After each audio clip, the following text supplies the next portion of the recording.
Olá pessoal, estamos aqui para mais uma live. Eu sou a Beatriz, sou membro do Zero Waste Youth já desde outubro. Como sabem, o Zero Waste Youth tem como objetivo empreender o conceito do lixo zero, principalmente junto aos jovens. Nós temos um calendário anual onde todos os meses temos temas a ser tratados, que também temos nas nossas lives, mas hoje, por ser o Dia Internacional da Biodiversidade, nós resolvemos convidar o Ruben Oliveira, da LPN, para nos vir falar um bocadinho sobre esse tema e tirar algumas dúvidas. Portanto, se tiverem dúvidas, podem começar já a deixar nos comentários, que depois mais para a frente vamos responder. Eu vou então convidar o Ruben aqui.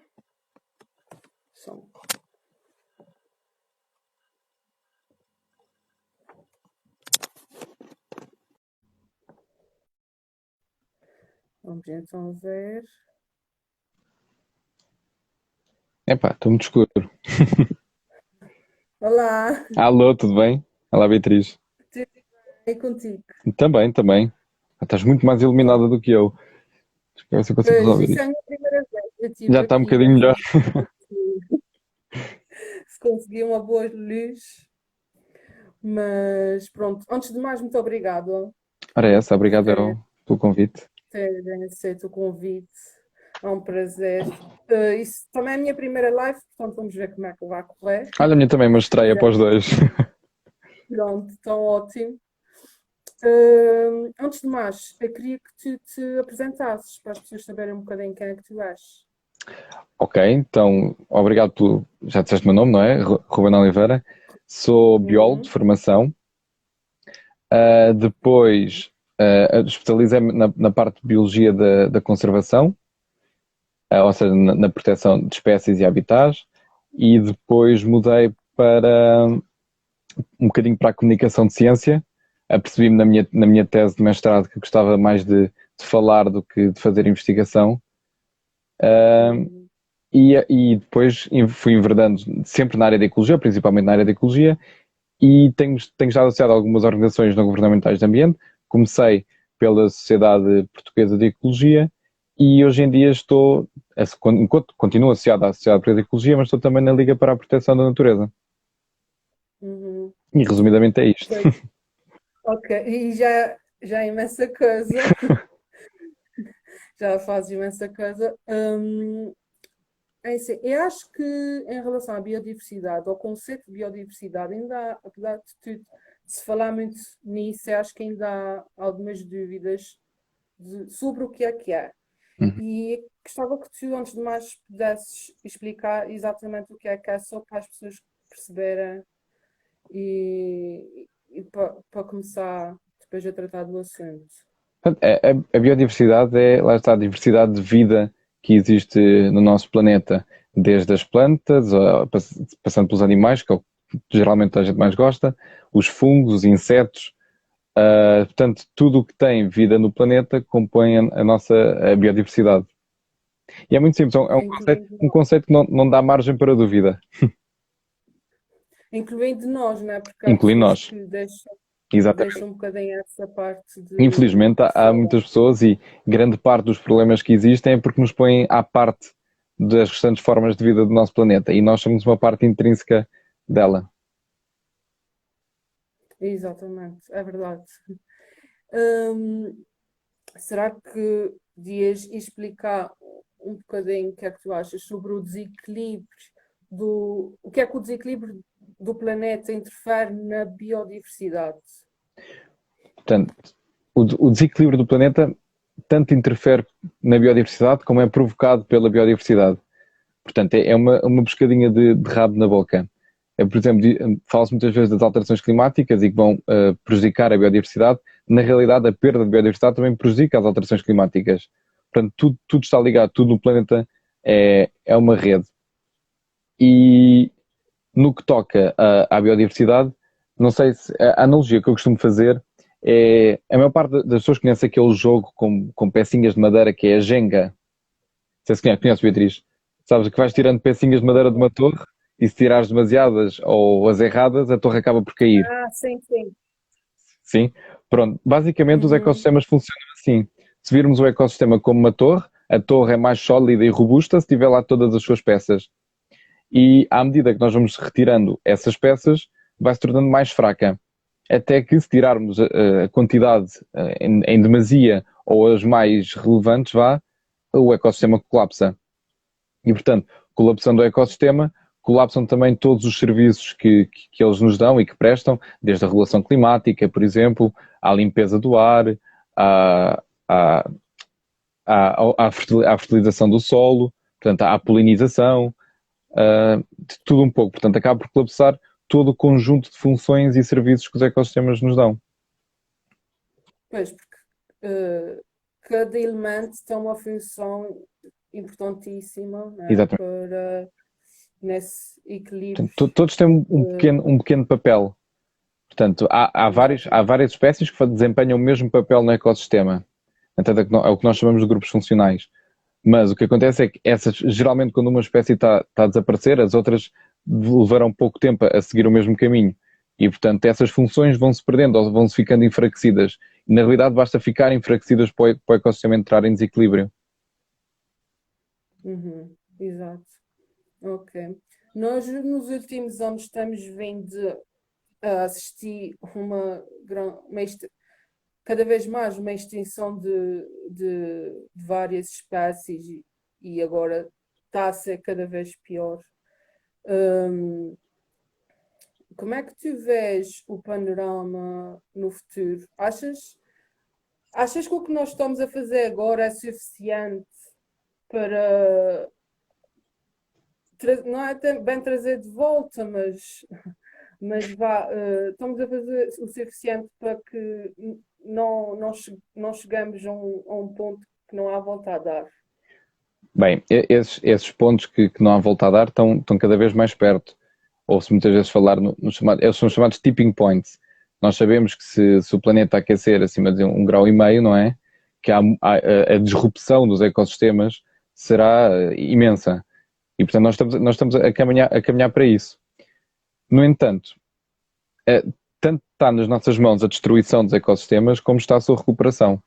Lá está, nós fazemos parte dessa biodiversidade, mas temos uma responsabilidade acrescida dentro deste grupo a que pertencemos. E, por exemplo, esta semana foi particularmente rica em metas e planos e programas e estratégias de várias entidades. E a União Europeia lançou a estratégia para a biodiversidade, que está inserida no Pacto Verde, e que tem lá um conjunto de metas que são muito promissoras. Portanto, o que acontece é que muitas vezes essas metas promissoras, esses objetivos, são vistos e revistos e adiados e são mais 5 anos, 10 anos, e 5 anos, 10 anos pode parecer muito pouco tempo algumas questões, mas para a velocidade a que nós estamos a alterar o planeta é muito. 5, 10 anos é uma escala grande. E quando nós fazemos planos para 2050, nós não sabemos na realidade como é que vai estar a situação daqui a 10 anos, não é? Portanto, estamos a trabalhar para longos prazos, se calhar muitas vezes demasiado longos. E, portanto, grande parte destas metas que a União Europeia lançou anteontem, são para 2030. E, portanto, isso já é mais positivo. Nós já tínhamos metas para 2025, agora temos para 2030, e, portanto, mais do que metas e mais do que está no papel, é preciso realmente haver uma forte implementação daquilo que está escrito. E basta ver os objetivos de desenvolvimento sustentável, não é? Que já foram adiados, já temos imensas metas, portanto vão mudando de nome muitas vezes, vão sendo adiados e nós continuamos sem alcançar. Se olharmos para as metas que foram estabelecidas há um par de anos, nós nem sequer as alcançamos ainda. E já temos metas para 2030 e 2050. Portanto, há pessoas muito bem intencionadas, isso é muito bom, mas as intenções têm de ser colocadas na prática. E isso é o ponto mais importante de todas estas estratégias e de todos os documentos que venham a ser lançados. Um ponto que eu gostava de realçar é que, sobretudo nestes últimos anos, e cada vez mais na realidade, a consciência das pessoas é muito maior. Portanto, tem noção que o planeta, e sobretudo das gerações mais novas, mas também das gerações mais velhas, devido à quantidade de informação que existe sobre isso, a pressão que a opinião pública tem no poder político e nas instituições que governam, quer seja a nível local, nacional, regional ou até mundial, tem levado a que essas metas, essas medidas que têm de ser postas na prática, realmente venham a ser. Agora, se são colocadas com força e com a determinação que deviam ser, já não tenho tanta certeza. Mas pelo menos o facto da sociedade estar mais alerta potencia que essas medidas venham a ser implementadas e isso já é muito positivo. Sim, eu acho que também as redes sociais vieram, a parte boa foi que vieram ajudar muito nessa coisa da pressão nos governos e nas instituições que a população acaba por ir fazendo. Em relação às metas, há uma coisa que me preocupa um bocado agora, é esta pandemia. Parece-me que as pessoas estão a querer adiar muito. As instituições que não estão sinceramente preocupadas estão a arranjar formas de tentar adiar metas. Eu não sei se há uma coisa que tu, no teu trabalho agora, tens reparado ou Em termos de adiar. não? Portanto, Sim. o que se fala muito agora e que já foi alertado, inclusive por várias ONGs nacionais, incluindo a LPN, é a necessidade de agora este relançar da economia tenha uma base sustentável em todas as suas vertentes. Portanto, aproveitar que as pessoas estiveram em isolamento, não é? E, portanto, em que o impacto desceu, e isso foi noticiado nas notícias várias vezes por dia, para agora neste retomar das ações, como vai ser necessariamente lento e faseado, seja feito da melhor maneira, não é? Nós sabemos, e não há qualquer dúvida, que esta pandemia foi gerada pela pressão que nós exercemos nos ecossistemas, não é? Não há qualquer dúvida disso e não, embora existam várias teorias da conspiração, não é? Os canais tanto têm esse lado bom como têm esse lado mau, de dar palco a essas teorias da conspiração, a pandemia foi gerada devido à pressão que nós exercemos nos ecossistemas. E se essa mensagem for enraizada na cabeça de toda a gente, ou pelo menos da maioria, não vai haver espaço para que a recuperação da economia não tenha uma forte base ambiental. E, portanto, embora as metas sejam adiadas, por acaso eu acho que esta divulgação das estratégias no Dia da Biodiversidade pela Comissão Europeia foi muito positiva e veio exatamente reforçar a vontade também da União Europeia liderar esta corrida no combate às alterações climáticas e à perda da biodiversidade. Uhum. Sim, sim, acho que sim. Agora, pegando um bocadinho na nossa associação o que Uhum. nós tratamos, nós lutamos pelo lixo zero, não é? O que sabemos perfeitamente que é uma coisa difícil e todos os dias há uma aprendizagem, mas como é que tu relacionas essa nossa necessidade do lixo zero com a biodiversidade? Achas que é positivo ou o acumulado o excesso de resíduos tem vindo a prejudicar a biodiversidade, a extinção de espécies? Isso tem sem dúvida, não é? A produção de resíduos gera dois problemas para o ambiente. Portanto, por um lado, o primeiro, e é aquele que eu considero mais importante no que toca à biodiversidade, é que depende imenso dos recursos naturais. Portanto, o que quer que seja que a gente compre veio do campo, quer dizer, veio da loja, não é? Mas veio do campo, veio de uma floresta, veio de uma mina, E, portanto, o facto, grande parte dessa extração de recursos naturais em vários sítios do mundo é feita de maneira muito pouco sustentável.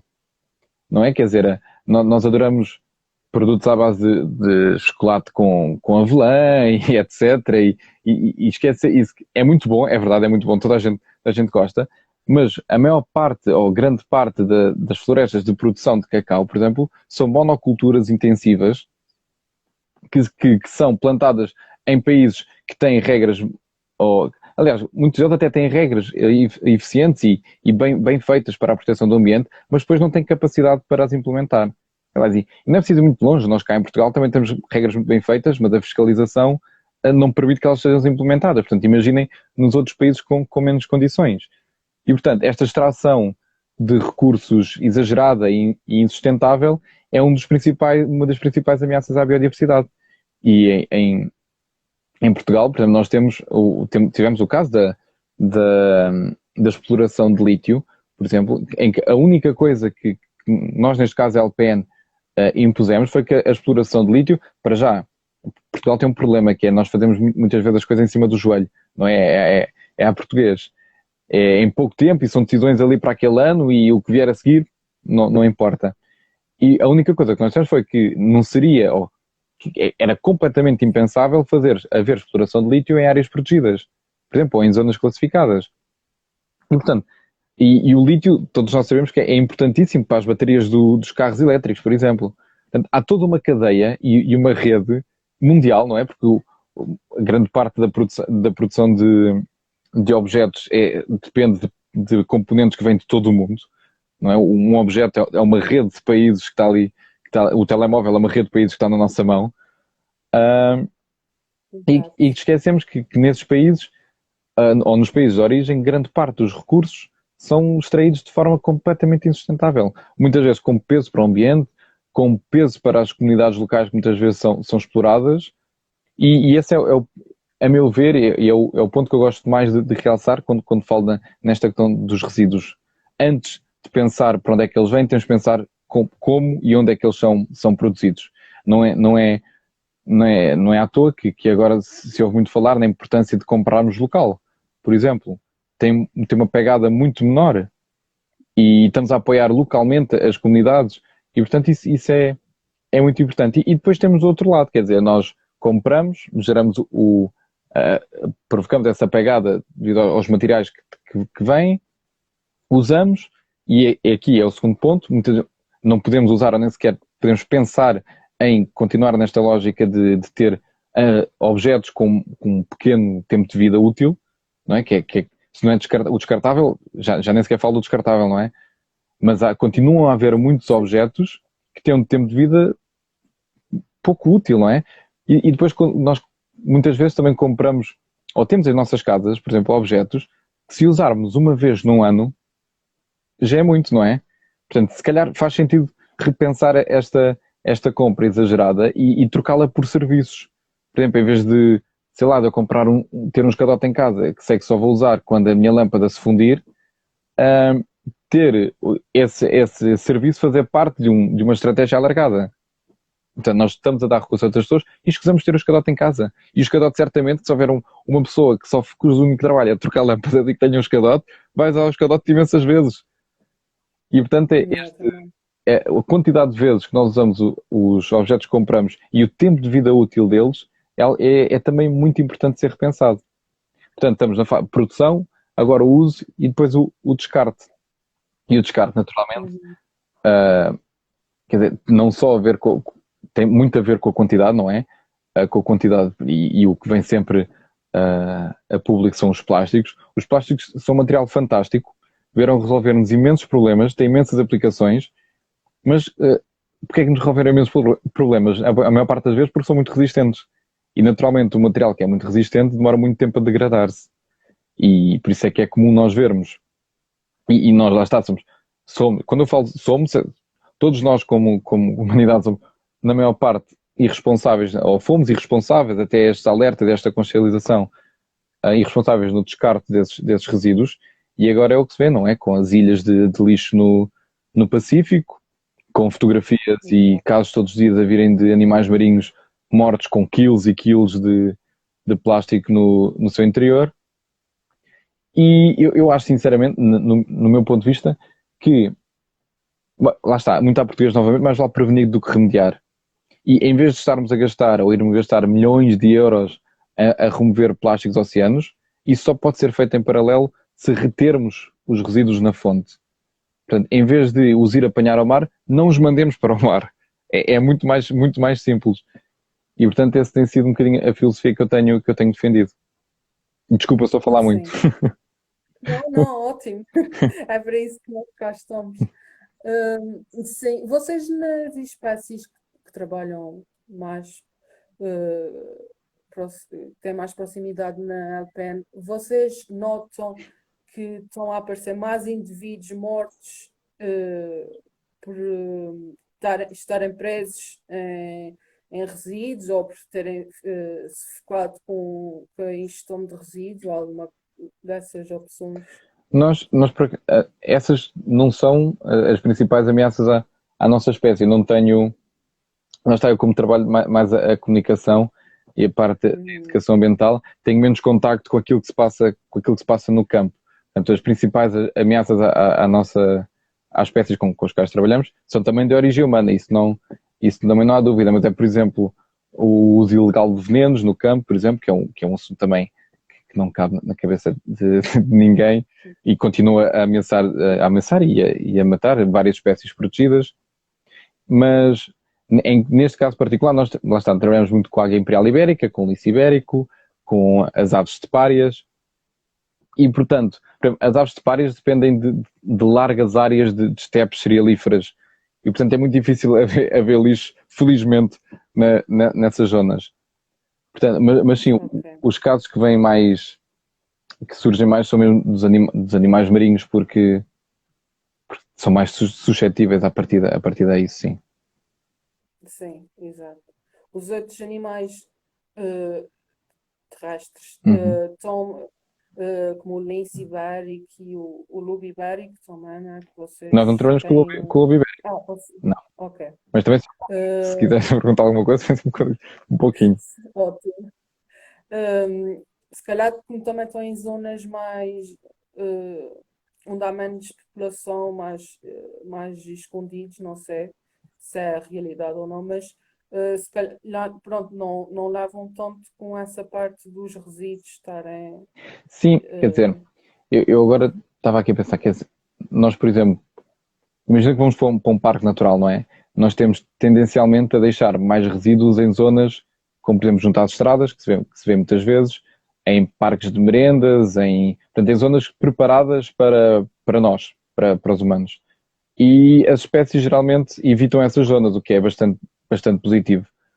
Não quer dizer que muitas delas não se alimentem, por exemplo, se um caixote de lixo deixado num parque de merendas estiver com resíduos de comida, é natural que vá atrair alguns animais e que eles vão ingerir não só essa comida, mas eventualmente algum resíduo. Claro, isso está sempre em cima da mesa.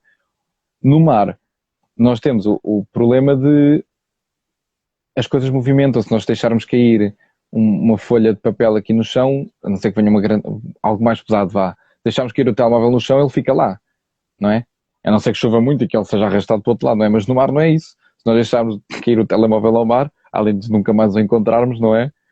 Ele vai ficar por lá, vai ser movido, as ondas vão movê-lo de um lado para o outro. E, portanto, esse é o principal problema do lixo marinho, é que tem movimento, ao contrário de grande parte do lixo em terra. exatamente. Entrando então no panorama mais português, Uhum. nos últimos anos começou-se a reintroduzir, né, novas espécies que já estavam extintas cá.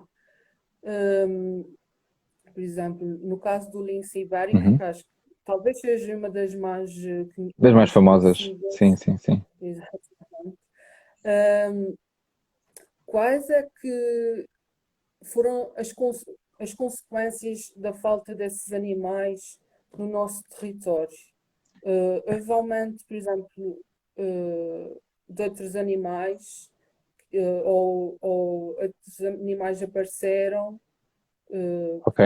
Como é que foi isso? No lince ibérico, se calhar eu depois vou pegar no lobo. O lobo é mais fácil para esse aspecto. Ok, à No, vontade. no lince ibérico, o que aconteceu foi que quando nós nos apercebemos que eles eram poucos, já era tarde demais, na realidade. Portanto, quando houve essa preocupação de os conservar, nós já quase os tínhamos extinto em Portugal. E eles extinguiram-se não só por ação nossa, por caça e por outras ameaças que nós impusemos, mas também porque a principal presa, que era o coelho bravo, as populações de coelho bravo em Portugal diminuíram cerca de 80% devido a duas doenças. E o lince é um animal especialista, caça sobretudo coelho bravo.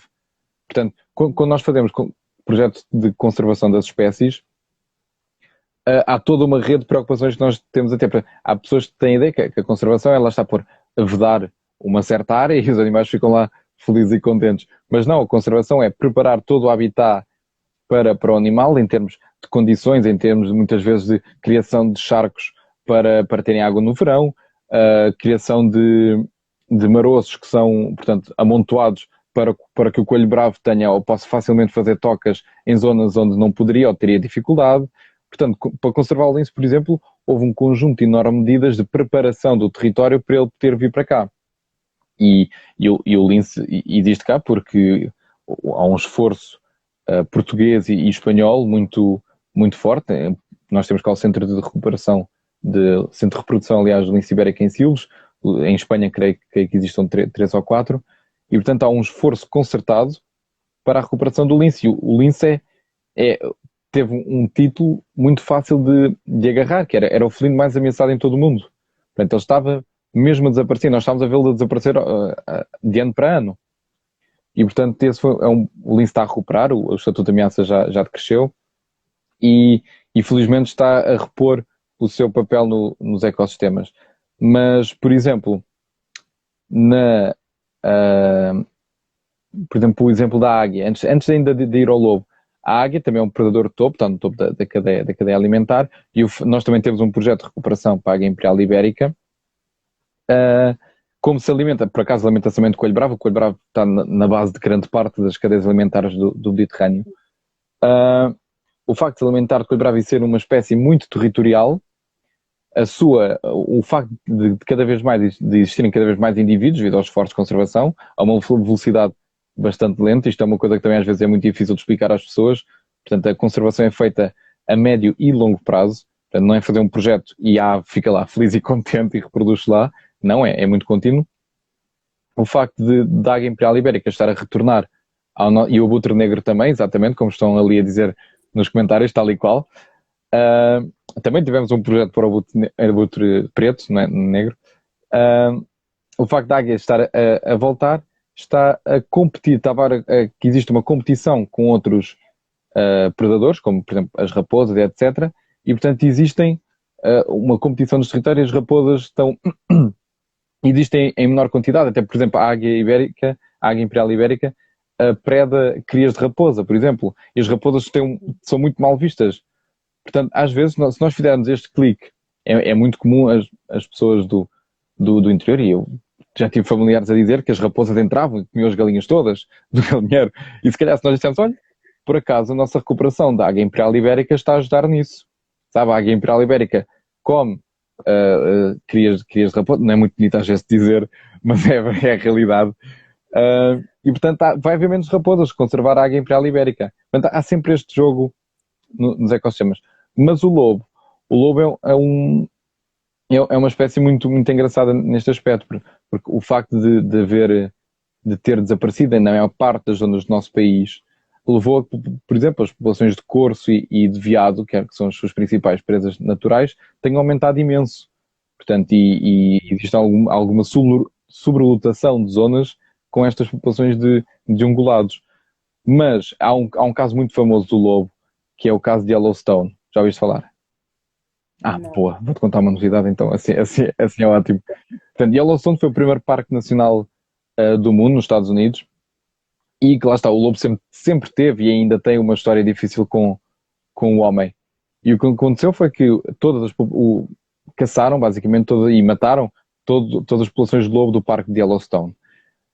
Uns anos depois, aliás, o que é que isso aconteceu? Aconteceu que, isto é uma história, há vídeos no YouTube e tudo, as populações de veados, de ungulados, aumentaram imenso, começaram a comer grande parte da vegetação, começaram a ir a sítios onde não iam, como por exemplo os vales, onde eram mais facilmente caçados, e comeram a vegetação junto aos rios, e o que aconteceu foi que inclusivamente os rios começaram a passar por zonas onde não passavam, porque eles comeram tanta vegetação que as zonas de alagamento aumentaram. Portanto, o facto de não haver lobo alterou completamente os ecossistemas naquele parque. E quando o lobo e não só, e fizeram uma razia completa ao nível também das florestas, porque comiam os pequenos rebentos das plantas Sim. que não chegavam a crescer. Portanto, e quando o lobo foi colocado lá novamente por ambientalistas, que na altura não foi muito bem visto, como deves calcular, começou novamente Uhum. a predar os veados e tudo isto se reverteu. Portanto, começou a haver menos veados, os veados começaram a evitar os vales escarpados dos rios e os rios começaram a serpentear menos na paisagem. Portanto, há sempre um jogo e uma influência e um papel das espécies, sobretudo os predadores de topo, nos ecossistemas. Ai, acho que respondi à tua questão, não tenho a certeza agora. Sim, sim, sim. Não, eu acho que é super importante isso, que as pessoas percebam porque é que o lobo está lá, porque é que a águia está lá. Não é. Acho que a natureza para mim é perfeita, não é? E toda a gente tem, todo o elemento tem a sua função e o predador está lá para alguma Exato. coisa. E o exemplo desse parque é Não, claramente um bom claro, foi exemplo. muito visual, foi muito impactante. E olha, outro exemplo agora é a questão dos morcegos. Os morcegos vão sair, e é uma questão que está a preocupar bastante a comunidade, vão sair um pouco mal vistos desta história toda da pandemia, porque se foram colocados como fonte, não é? Embora ainda existam algumas dúvidas à volta disso, é complicado verificar. Mas os morcegos, por exemplo, têm um papel enorme enquanto polinizadores, por exemplo, em várias zonas do mundo. Têm um papel enorme no controle de mosquitos, que são vetores de doenças. Por exemplo, e Uhum, nós temos tendência para conservar as espécies, temos às vezes a tendência de mostrar o seu papel para connosco, para com os humanos. E usamos geralmente as espécies mais características e mais famosas para proteger todo o resto que está à volta. uhum. E, portanto, os projetos de conservação são muitas vezes feitos assim. Sim, sim. Os morcegos, as pessoas têm que perceber que os morcegos não são para extrair das florestas, mas sim deixá-los lá Sim, quietos. exatamente. E Ah, ah, os surtos pandémicos, não é? As doenças, as chamadas zoonoses, que são doenças vindas dos animais e que são transmissíveis a nós. Esta não foi a primeira vez, já aconteceu várias vezes. Por exemplo, os surtos que há uns anos de ébola, por exemplo, em África, surgiram porque as pessoas ingeriam e caçavam e ingeriam carne de primatas, por exemplo. E os primatas são a fonte original do ébola. E estas questões de conservação são assim que, a partir do momento em que começam a ligar-se à cultura das populações, à cultura dos países, são muito mais difíceis de batalhar. São mesmo muito mais difíceis. E no caso, no morcego, por exemplo, lá está, são caçados e são comidos em várias regiões da China, mas, quer dizer, cá nós também comemos animais de caça, não é? E, por exemplo, em África eles comem grande parte dos animais selvagens porque não têm outro tipo de alimentos, não têm gado, não têm galinhas, não têm outra fonte de proteína. E, portanto, é sempre que a conservação mexe com uma componente mais social, é mais difícil de levar avante, é mais desafiante, mas eu particularmente acho que é mais piada, tem mais piada, porque é trabalhando com as pessoas que conseguimos levar os projetos de conservação para a frente. uhum. Vocês na LPM também trabalham com a educação em escolas Sim, bastante. e outros grupos. E vocês já veem uma diferença desde que começaram para agora, ou de há uns tempos para trás para agora, de que as crianças já estão mais preocupadas com, com os assuntos e já levam para casa e ensinam aos pais, como também já se ouviu falar na reciclagem, que também foi muitas crianças que começaram a levar esse tema para casa. Já há uma diferença? Você já sente essa diferença? Já há uma diferença, a partir do momento em que esses assuntos começaram a ser particularmente focados na escola, já há uma diferença Uhum. e nota-se muitas vezes que são as crianças a incentivarem mudança de comportamento dos pais, que é muito, muito engraçado. Não quer dizer que seja assim, os pais, felizmente, a maior parte, a maioria, já tem essa consciência, mas as crianças, a natureza tem uma vantagem imensa que é cativar. Eu, pelo menos, para mim, eu tornei-me biólogo porque cresci a devorar os documentários todos de vida selvagem que que apareceu na televisão. Porquê? Porque cativa muito facilmente. E este facto para as crianças é potenciador da mudança de comportamentos. E isso é muito, muito positivo. E os nossos projetos de educação variam desde de literacia para a floresta, literacia para os oceanos, para a biodiversidade. E, portanto, em todos esses aspectos, nós vemos cada vez mais entusiasmo, quererem pôr as mãos na massa, ou estarem motivados para trabalhar e para fazer, mesmo às vezes nem sabendo bem o quê, mas para fazer alguma coisa pelo planeta. E isso é muito positivo, é um bom instinto. Sim, isso é ótimo. A Mari deixa aqui uma pergunta, uma apertá-la, Uhum. que é como podemos proteger os hotspots da biodiversidade no momento? Bem, isso é uma, é uma pergunta um bocadinho complicada. E é complicada porque os hotspots estão inseridos em várias regiões do mundo, cada uma com a sua jurisdição, cada uma com as suas regras, e é muito difícil estabelecer regras à escala mundial, porque há quem as consiga cumprir e há quem as consiga cumprir, há quem não as queira cumprir e há quem não as queira cumprir simplesmente não tem recursos. Pronto. Exato. E, por exemplo, o Mediterrâneo é um hotspot da biodiversidade. E nós, felizmente, na Europa temos capacidade para proteger. Mas se calhar fomos para zonas mais empobrecidas do planeta, muito provavelmente está nas mãos de organizações mundiais recolherem recursos de todo o mundo para proteger localmente aqueles hotspots. Portanto, é muito complicado pensar na conservação dos hotspots à escala global. Eu acho que devem ser protegidos, acho que devem ser mantidos o mais inalterados possíveis, ou então que se estabeleça um usufruto, o seu usufruto de forma sustentável. Portanto, nós por exemplo, não falando em hotspots, mas por exemplo, em áreas protegidas em Portugal, nós em Portugal, eu diria que em todas as áreas protegidas, nós temos populações humanas a viver. E isso não tem qualquer problema. O único problema é se não houver uma relação sustentável entre a forma como vivemos e a área onde vivemos. É tão simples quanto isto. Lá está, mas nós, não é bem um luxo, mas vou dizer assim, nós podemos dar ao luxo de ser sustentáveis, enquanto que há muitas zonas do mundo em que não podem dar-se esse luxo. Portanto, a proteção dos hotspots é vital. Não é, por exemplo, os hotspots marinhos, creio que desde o Obama que isso ficou mais famoso. A proteção das zonas marinhas tem sido alavancada rapidamente, porque eram zonas que estavam a ficar para trás, e o mar é uma imensidão. O problema, neste caso do mar, é que para definirmos uma área marinha, as dificuldades são muito maiores do que em terra. Mas muito maiores. Quer dizer, são horas e horas e horas e meses e centenas de pessoas para conseguirem descrever e justificar o porquê de uma área marinha. Portanto, há imensos desafios à conservação desses hotspots, mas eu acho que definindo ou catalogando-os corretamente e dizendo, olhem, aqui não se pode fazer isto, mas se calhar na zona ao lado já se pode fazer, ou nesta área não pode, mas na zona ao lado já se pode. Acho que é por aí o caminho. E, por exemplo, ainda na quarta-feira, nós temos tido na LPN um ciclo de debates à quarta-feira no YouTube com vários temas.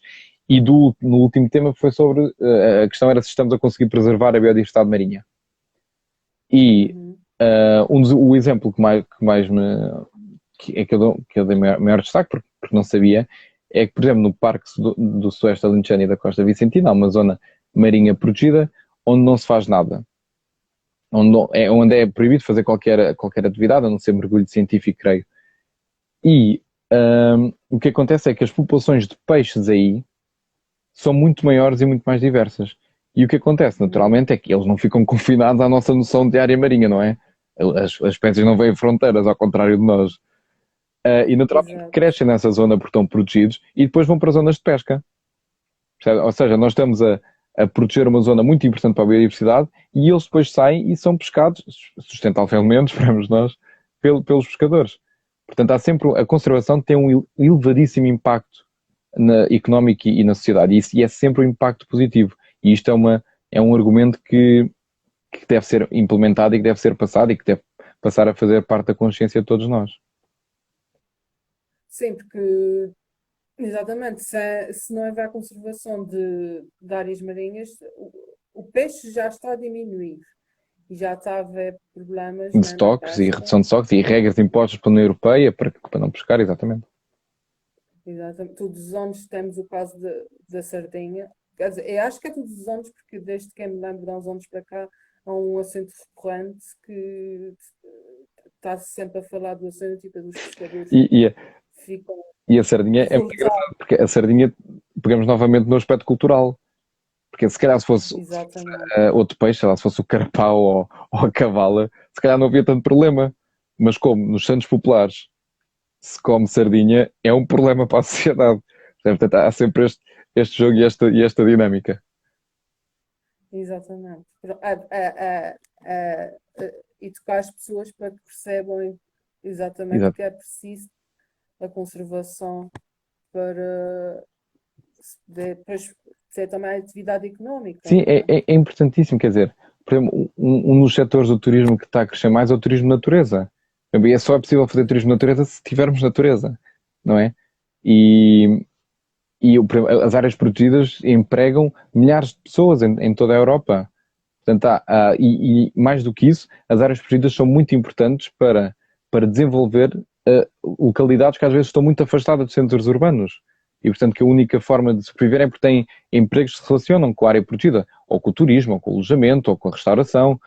E, portanto, e este ano, por acaso, no domingo, celebra-se o Dia Europeu dos Parques Naturais. E o tema deste ano, muito possivelmente promovido pela pandemia, é a ligação entre os parques naturais e o bem-estar humano. Ou seja, o papel que os parques naturais têm, não só numa perspectiva psicológica, não é? Nós sentimos naturalmente bem quando estamos no meio natural, mas também no seu papel de limpeza do ar, de filtração de poluentes, etc. Portanto, essas noções nós temos de as fazer valer e de enraizar na nossa cultura geral, na realidade. Exato. A Vera, ponto Eva, pergunta como proteger zonas verdes naturais perto das cidades, como o caso de Lisboa. Ora bem, felizmente as cidades mais populosas, não é?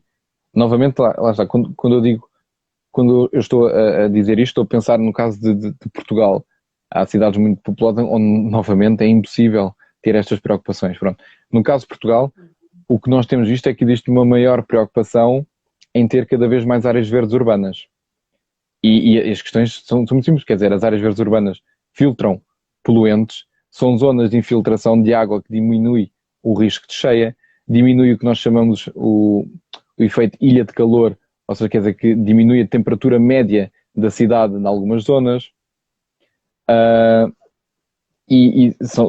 está, a questão da poluição do ar é crucial, não é? O facto das zonas verdes filtrarem a poluição do ar. E, portanto, o facto de nós estamos a perceber, calma lá, se nós tivermos mais áreas verdes, nós temos maior qualidade de vida nas cidades. Está a levar a que muitas zonas promovam e desenvolvam mais os parques e os tornem mais frequentes nas cidades. Ainda hoje, creio que vi uma notícia sobre um chamado Central Park em Braga, por exemplo, que há uma zona que vai ser aproveitada. E isso é mesmo muito positivo, porque ajuda também em meio urbano a ter um maior contacto com a natureza. Um aspecto que eu gostava, no entanto, de ressalvar é que um parque natural um parque urbano é mais vantajoso quanto mais diverso for, ok? Um relevado é essencial conjugar, por exemplo, zonas relevadas, onde as pessoas possam fazer piqueniques, etc., com zonas mais asilvestradas, mais selvagens. Nós temos o exemplo, por exemplo, em Lisboa, o Parque da Quinta das Conchas, por exemplo, em que tem uma zona de relevado enorme, mas depois na sua periferia tem uma zona bastante menos tratada, o que é muito positivo para a biodiversidade urbana. Nós também temos serviços de ecossistemas em meio urbano. Os parques prestam imensos serviços dos ecossistemas. Por exemplo, a infiltração da água é um dos principais, as áreas para infiltração da água é um dos principais serviços. E como nós estamos a perceber que poupamos muito e que nos faz bem ter áreas verdes urbanas, estamos cada vez mais a dar atenção a isso. E agora, por exemplo, a Lisboa Capital Verde, não é? Com um conjunto de iniciativas Exato. que infelizmente acabaram por ficar um pouco presas pela pandemia, não é? Promoveram, e neste caso com a LPN e com outras ONGs, ações de plantação de árvores em parques urbanos, por exemplo, de forma a que tenham uma maior diversidade, que consigam proporcionar mais locais de ensombramento, maior infiltração da água, maior filtração dos poluentes do ar. E, portanto, essa consciência está a ser criada por quem gera as cidades a nível, quer dizer, a nível nacional e um pouco por toda a Europa e por todo o mundo. Sim. Embora existam exceções, como sempre, não é? Sim. Eu estava-me a lembrar agora de Monsanto, Uhum. do Parque de Monsanto, em Lisboa, que foi construído precisamente porque era necessário haver uma área verde em Lisboa. Exato. A população estava a ter grandes problemas de saúde a nível respiratório, Eu acho por que nós exemplo. chamamos Monsanto o pulmão de Lisboa, não é? É, Não é por acaso. é essencial e nem todas as cidades podem dar ao luxo de ter uma área verde tão grande quanto Monsanto. Agora, o que é importante nesta questão das áreas verdes é que exista, para a biodiversidade em particular, que exista alguma estratégia de continuidade entre as áreas verdes. Uhum. Por exemplo, agora estou a ver aqui um comentário da Vera sobre a Serra de Carnaxide. A Serra de Carnaxide é essencial para que exista continuidade nas áreas verdes na área metropolitana de Lisboa. Porque existe Monsanto, depois temos a Serra de Carnaxide, temos uma área também muito grande que era a antiga Estação Agronómica Nacional, e depois, um pouco mais à frente, temos o Parque Natural de Sintra Cascais. E, portanto, se a Serra de Carnaxide, e existem alguns projetos de construção de casas e de habitação na Serra de Carnaxide, se for degradado ao ponto de deixar de fazer essa ponte, a biodiversidade fica como que isolada, ou seja, não tem forma de passar de uns sítios para os outros. E isso tem muitas consequências negativas e acaba por tendencialmente levar a que alguma ou parte desapareça. Sim. Há uma coisa que é dor, que são os corredores E verdes. exatamente. Acho que são. E mesmo, né, a propósito, temos mais uma pergunta sobre isso, da Má Portela, onde Uhum. diz que Londres vai criar um corredor de flores para as abelhas na cidade. De que outra forma podemos ajudar a manter as espécies diversas nas nossas cidades? É um pouco. Há estratégias muito criativas e cada vez mais têm aparecido estratégias criativas para a biodiversidade das cidades. Acho que foi na Holanda em que eles converteram a parte superior das paragens de autocarro em pequenos jardins Sim. para os polinizadores. E é um pouco com esta estratégia, ou seja, isto tem muito a ver com a questão também do ordenamento do território. Portanto, o que é para construção é para construção, o que é para salvaguarda do ambiente é para salvaguarda do ambiente. Pronto. E o problema é quando a parte da construção vai pisando a parte do ambiente. Há pequenas estratégias que mantêm a biodiversidade nas cidades. Esta questão dos corredores é extremamente importante. E por exemplo, há um projeto que liga três municípios da área metropolitana de Lisboa, portanto, que é Oeiras, Amadora e Sintra, se não me engano, que é o eixo verde e azul. E portanto, o que eles estão a fazer é tão simples como usar naturalmente as ribeiras que ligam os três concelhos para recuperar a vegetação à volta e conseguirem fazer corredores, portanto, bastante extensos, entre três concelhos.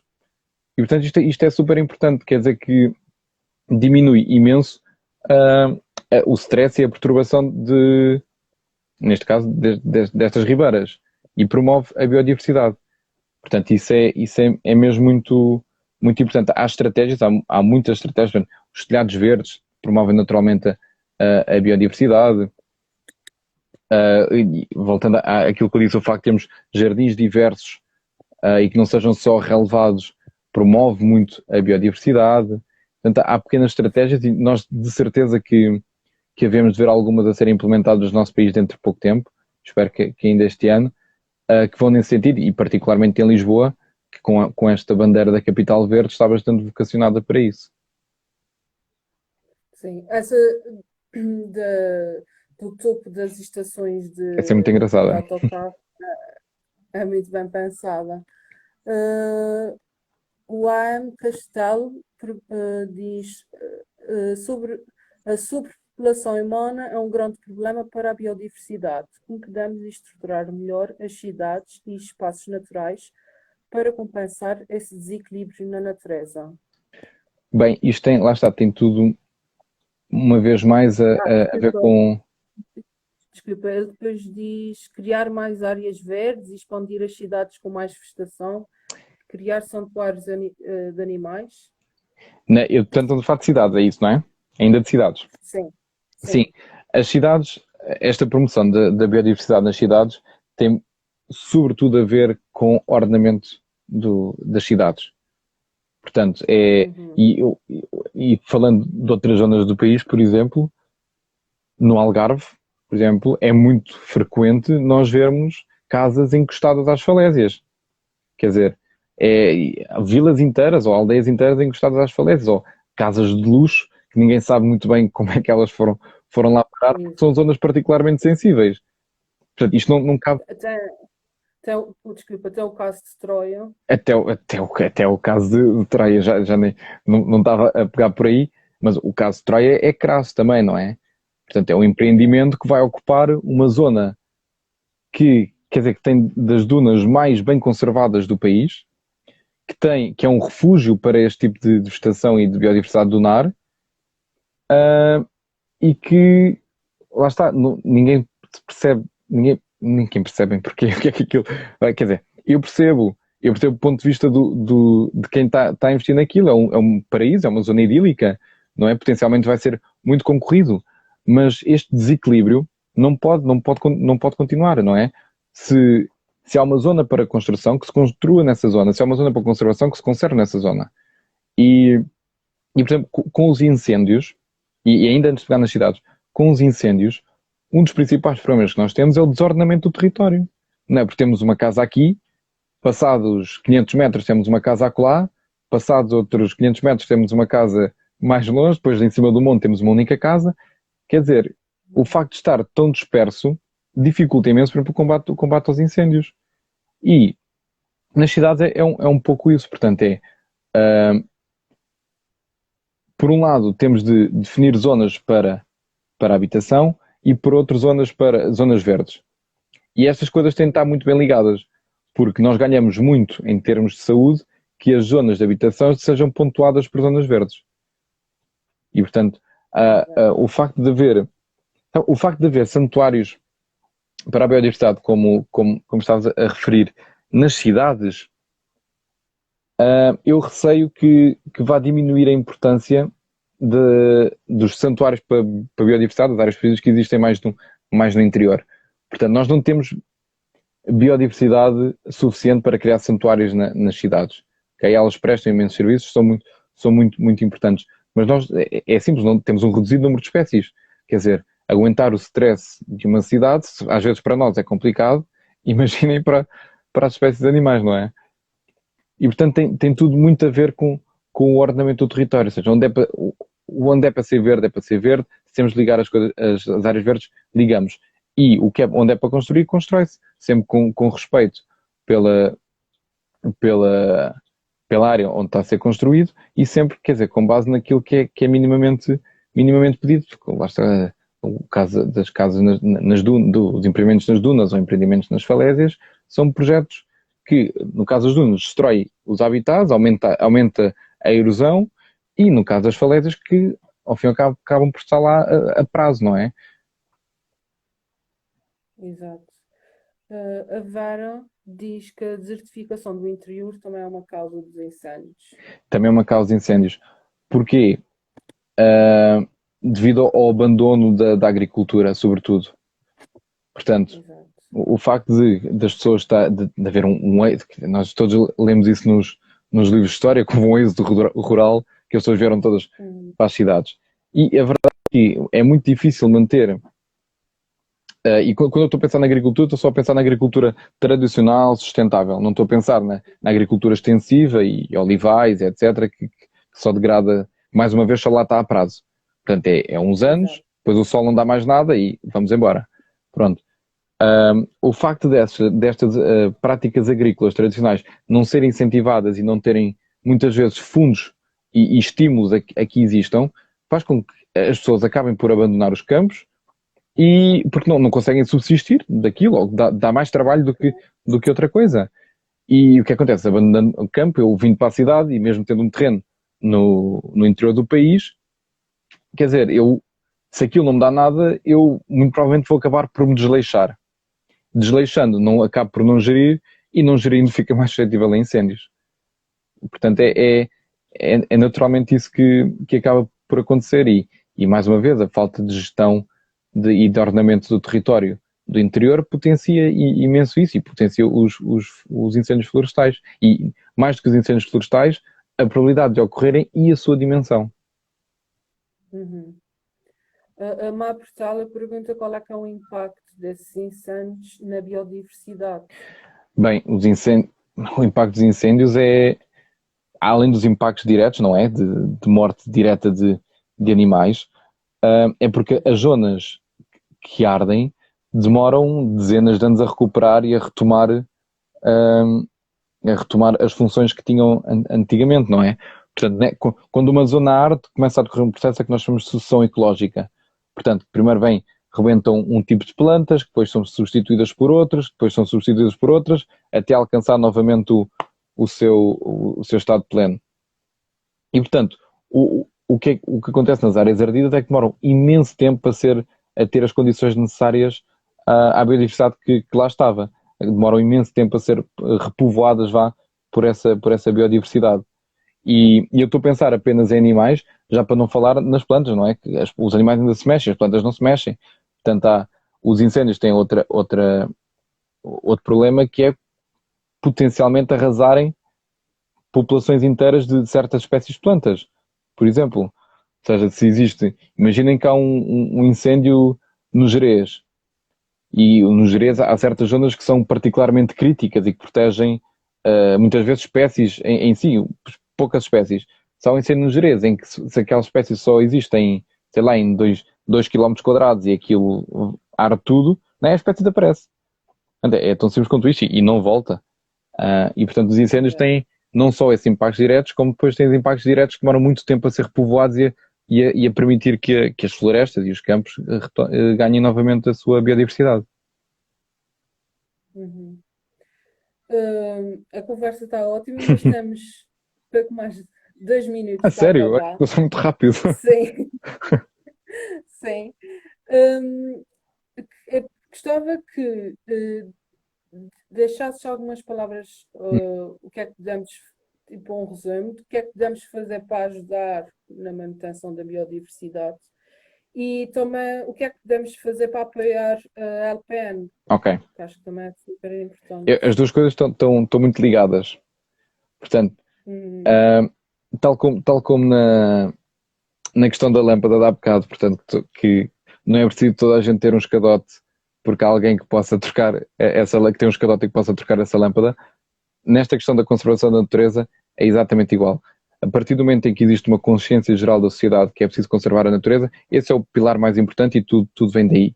E existem instituições, entidades como as organizações não governamentais de ambiente, como é o caso da LPN, que põem as mãos na massa e implementam esses projetos de conservação. No entanto, a sua força o seu alcance depende, por exemplo, dos seus associados. Se tem muitos associados, tem mais voz, tem mais força para implementar projetos e consegue melhores resultados. E em Portugal, infelizmente, e ao contrário de outros países do centro europeu, as organizações não governamentais de ambiente não têm muitos associados, não é? Fazem um trabalho enorme para o suporte e apoio que têm e muitas vezes, inclusivamente, fazem trabalhos que cabiam ao Estado. Portanto, o Estado é obrigado a conservar a natureza e muitas vezes não conserva, só as ONGs de ambiente que vão lá e conservam pelo Estado. Portanto, a minha mensagem é de que lá está. Primeiro, acreditem que a conservação da natureza é muito importante. Para acreditar, lá está, podem-se basear em factos, desde o impacto na saúde, o impacto da economia, ou então o facto de pensarem que se calhar tiveram o ano passado a passear pelos Jerez e vão lá no ano a seguir. Vou-te interromper, temos 15 segundos, mas se quiseres a gente pode passar por uma live Temos 15 segundos. Isto vai abaixo. É isso, não é? Isto vai acabar em 7 segundos. Então, se calhar, sim.